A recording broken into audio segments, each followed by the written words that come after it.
Moi, j'ai vu de la peur quand même. À Mais quel je moment vois pas où tu exactement? as vu de la peur. De la peur parce que quand tu as autant de maîtrise sur les 20 premières minutes de jeu et que tu mènes 5-1 sur les deux matchs et que d'un seul coup, tu commences à tomber dans la facilité et une certaine arrogance justement dans ton jeu et que tu en oublies les principes qui ont fait ta force pendant tellement de semaines et que en revenant au score, en réduisant le score juste avant la mi-temps et en accentuant justement le score en deuxième période, j'ai vu des Parisiens, la moitié de l'équipe se cacher. Regarde le nombre de fois ils ont balancé derrière alors qu'avant, on prenait le ballon, on sortait même sous pression. Si vraiment ils n'avaient pas eu peur, ils auraient montré ce caractère-là, ils l'ont pas montré. L'adversaire a le droit d'exister. Oui, non, mais j'ai pas. Non, mais il n'y a pas de souci. Aston Villa a fait une super deuxième mi-temps. Voilà, on est non, mais il n'y a pas de d'accord souci là-dessus. Mais je te dis, j'ai vu des Parisiens trembler. J'ai vu des Parisiens avoir peur que les fantômes du passé revenaient progressivement sur le terrain, tu vois. Pas chez tout le monde. Mais bien sûr que oui, Daniel. C'était flagrant.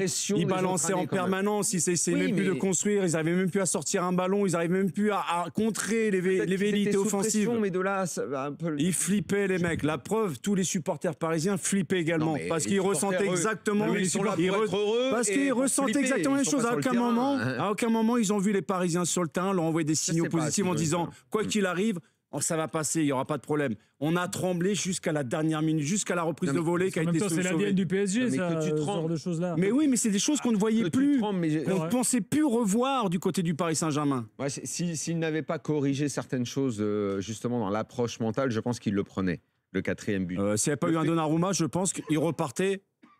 Ok, Manu. Alors que tu mènes 5-1 au bout de 20 minutes de jeu. Ok, Manu, mais Donnarumma, qui a quand même, lui aussi, fait partie de la bande des losers à être défaillants dans les grands moments.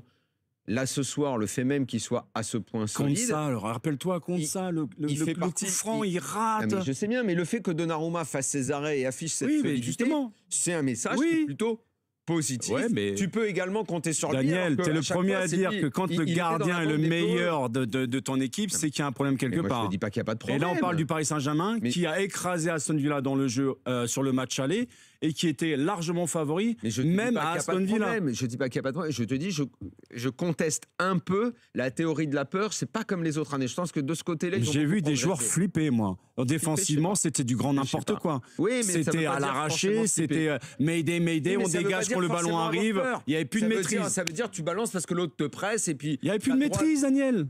Non mais il flippait les mecs. Maîtrise, mais tu vas pas tout maîtriser dans un quart final retour. Mais c'est ce que je te dis. Ils sentaient possiblement que les démons du passé revenaient, tu vois. Ouais, mais tu vas pas tout le temps maîtriser.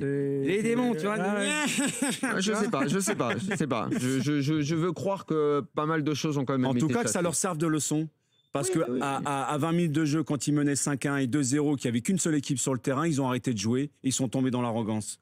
On ne pensait pas, justement, cette équipe dégage de l'humilité, un travail collectif. C'est dur, là, ils sont qualifiés, là, tu es arrogant, peureux... Ben, sur ce match-là, j'ai vu de l'arrogance, sur des gestes défensifs, des replacements défensifs aléatoires, des talonnades dans ta propre surface de réparation. Tu voulais qu'ils se baladent complètement pour dégager de la... Daniel, tu peux me rappeler les 20 premières minutes? Mais d'accord, mais... Ils les ont mystifiés, même le public n'était plus là. Laisse-les exister, l'adversaire a été bon. Mais je dis pas le contraire. Et d'ailleurs, on l'a dit en avant-match, Aston Villa, moi qui suis la Première Ligue depuis X années, et je vois Aston Villa maltraiter à chaque fois les grands d'Angleterre et certaines grandes équipes d'Europe, cette année à domicile. Je savais que ça ne serait pas un match facile. J'avais pronostiqué un 2-2.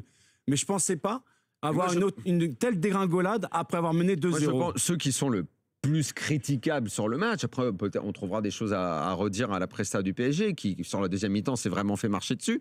Mais... moi, si je suis staff Aston Villa, supporter d'Aston Villa, journaliste anglais, moi je les regarde, je dis la merde de match que vous avez voulu faire au match aller en étant tous derrière. C'était une tactique, ils l'ont dit, même à l'issue du match. Elle est complètement foireuse. Et ce soir, à l'approche de la rencontre où vous n'avez pas tout de suite été taquet, il suffisait que tu fasses sur les 180 minutes complètement la moitié, tu rivalisais beaucoup plus avec le PSG. Eux, ils ont fait 40%. À 50%, je pense qu'ils rendaient le match du PSG encore plus dur avec l'énergie qu'ils sont capables de mettre, surtout sur un match retour.